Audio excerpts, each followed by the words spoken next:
All right, welcome. If you're stepping into the world of humanities research, you're really about to start an adventure. But here's the thing, it's not really about finding things that are already there, it's about making meaning. So today, we're going to completely reframe how you think about research. We're going to move from just collecting information to actually building powerful new insights. Let's get started. Okay, let's tackle the biggest misconception I see right out of the gate. So many students think their job is just to gather facts, to act like a librarian for other people's ideas. But real, meaningful scholarly work, oh, it's so much more exciting than that. So, the very first key we need to turn is getting the difference between information and knowledge. We throw these words around like they're the same thing, but in research, they are worlds apart. Nailing this distinction is, well, it's the foundation for everything else we're going to talk about. Think about it like this. Information is the raw stuff, the data, the dates, the quotes from a book. It's what you kind of passively collect.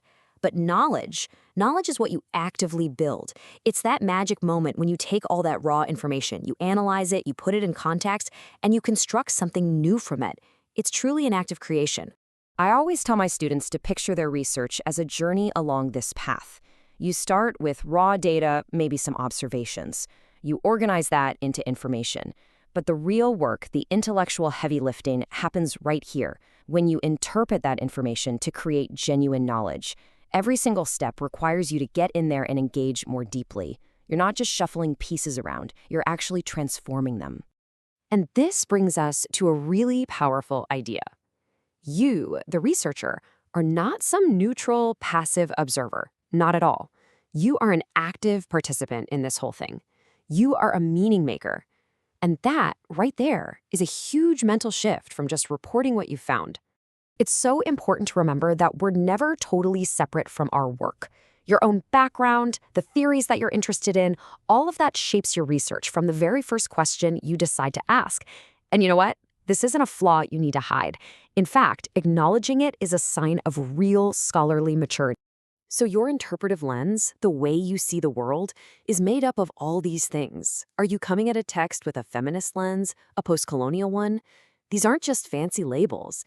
They're powerful tools that literally change what you see. Being upfront about your lens doesn't weaken your work. It actually makes it stronger, more transparent, and more honest.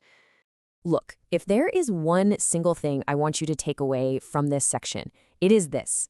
In the humanities, knowledge isn't something you find. It's not like digging for treasure.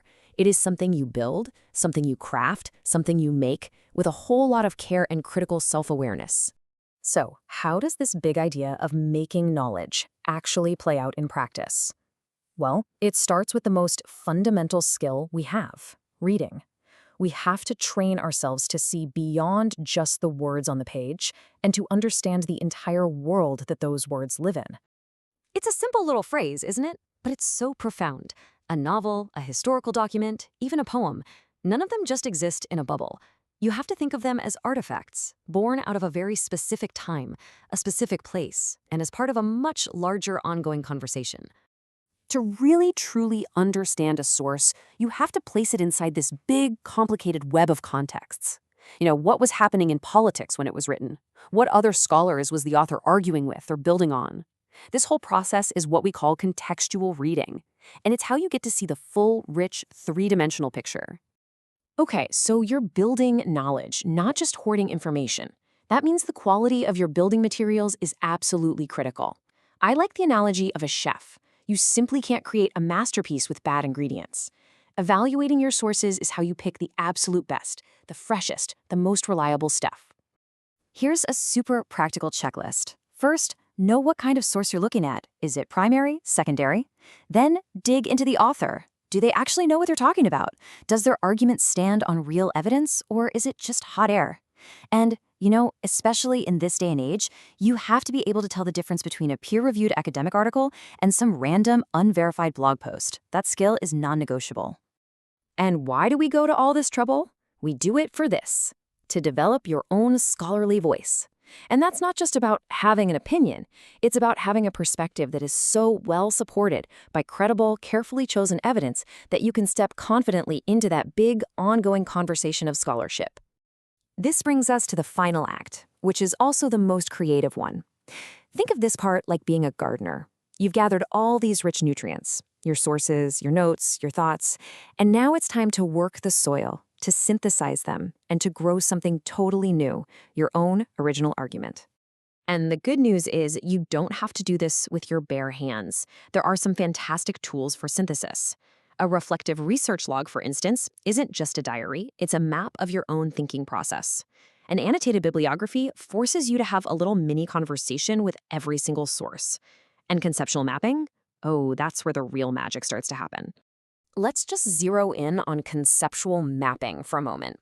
By creating something like a mind map, you can physically draw the lines between different authors and ideas. You start to see where they connect, where they clash, and this is the most important part, where there's a gap in the conversation. And that gap, that's your opening. That's where your argument gets to live. And this slide really shows the end result. A weak paper is just a data dump. It's a boring list of what other people have said. But a strong paper, it tells a compelling story.